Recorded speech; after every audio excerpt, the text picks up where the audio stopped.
Okay, so this is still chapter 2, test, and this is number 18. So let's take a look at what we have here. We have to describe the transformation of this function, y equals x squared. Now we do know this is going to be a parabola because of the squared here. Okay, we learned that when we were talking about different parent functions and that sort of thing, and you have something squared, you're looking at a parabola. Well, a parabola is not a linear equation. A parabola would be something like this.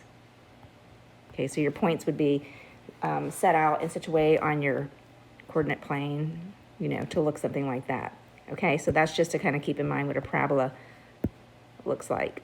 All right, and we'll determine whether it's going in that direction or another direction in just a moment. So actually, I'm going to erase that so we don't get confused. But I just wanted to show you what a parabola is. Well, let's take a look at this. I want you to write on your notes there.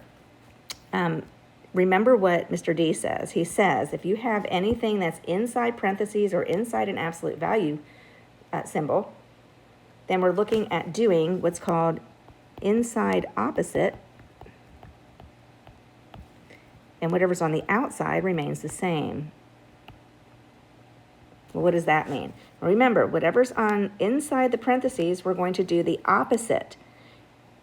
So the opposite of what? The opposite of what the sign is telling us to do in there. So we're going to actually replace that in our thoughts with a negative, which means we're going to move that 3 in a negative direction, and whatever on the inside of your parentheses is what's moving left or right.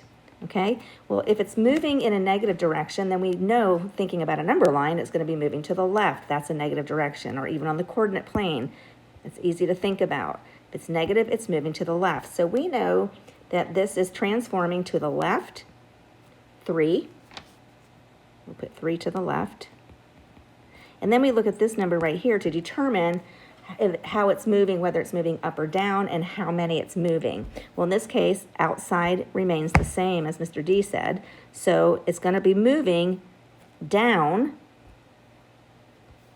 because it's a negative sign.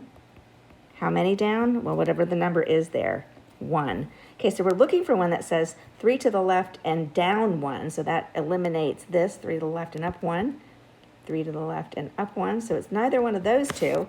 So the question is, moving 3 to the left, down 1. Okay, so we know it's going to be this one here. But before you turn this off too quickly, let's talk about this part. What does that mean, reflecting over the x-axis? Because you notice in these two, we have to determine if it's reflecting over the x-axis or the y-axis. Well, we know it's not the y-axis. It's going to be the x-axis, but let me tell you how we know.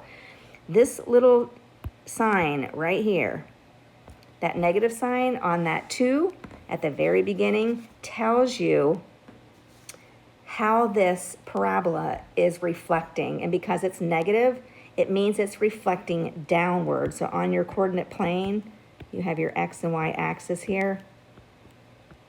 We know this thing is moving from the 0, 0 origin.